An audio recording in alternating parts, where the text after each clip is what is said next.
15 मई को इन्होंने ये कॉकरोच वाला बयान दिया। 11 मई को कुछ दिन पहले ही उन्होंने एनवायरमेंटलिस्ट के खिलाफ कुछ बोला कि दी सो कॉल्ड एनवायरमेंटलिस्ट, इनका काम ही है कोर्ट में आके दलीलें फाइल करना। कोई भी एक ऐसा केस हमें बता दीजिए जो एनवायरमेंटलिस्ट ने डेवलपमेंट वर्क जो इन्होंने वेलकम किया हो।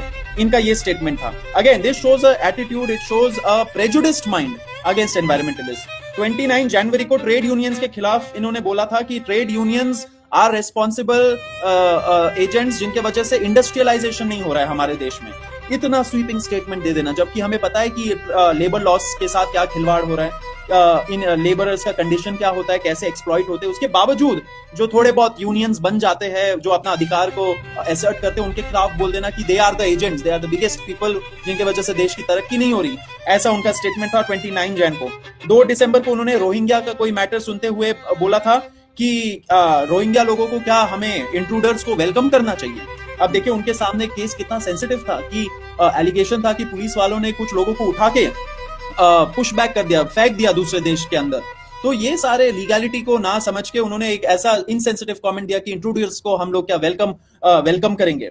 इस ऐसे ही उन्होंने पहले भी 12 दिसंबर को इन्होंने जब ये रोहिंग्या वाला कमेंट पे बहुत ज्यादा बवाल मचा था, ऐसे ही कुछ दिन बाद उन्होंने एक स्टेटमेंट दिया था 12 दिसंबर को कि nobody can browbeat me with comments, मतलब कि मुझे कोई धमका डरा नहीं सकता कोई। लेकिन एक कंसर्टेड अटेम्प्ट चल रहा है सोशल मीडिया पे एंड बाहर के साइड में क्रिटिसिज्म करके, लेकिन मैं नहीं पीछे हटूंगा, मैं नहीं कुछ करूंगा। 3 मार्च 2025 को उन्होंने जर्नलिस्ट लोगों के खिलाफ जिन्होंने ये जो बियर बाइसेप वाला केस चल रहा था उस टाइम पे, उस पे मैंने भी कुछ लिखा था कि फ्रीडम ऑफ स्पीच वगैरह के मामले पे उन्होंने कोर्ट में बोला, सबके सामने ओपन कोर्ट में, कि some brainless people are writing on free speech, we know how to handle them also। ये कोई भाषा है चीफ जस्टिस, कोई जज की, सुप्रीम कोर्ट के जज की। मई 2025 में भी उन्होंने महमूदाबाद वाला जो अशोका प्रोफेसर महमूदाबाद वाला केस था, उसमें भी उन्होंने बोला था we know how to handle them also.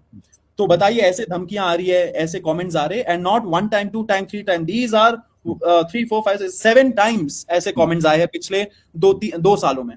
उसके पहले आप एक और चीज बता दूंगा, ये कुछ है राइट विंग के साइड में स्पेशली जो इस सरकार को शायद सपोर्ट करे। देखिए हमें कोई सरकार से लेना देना है नहीं, हमें है इंस्टीट्यूशन का क्या हो रहा है, सुप्रीम कोर्ट का क्या हो रहा है। क्या लोग उसी नजरों से, उसी रेस्पेक्ट के नजरों से सुप्रीम कोर्ट को देखेंगे जब उसका टॉप जज ऐसे कमेंट्स पास कर रहा है? नहीं।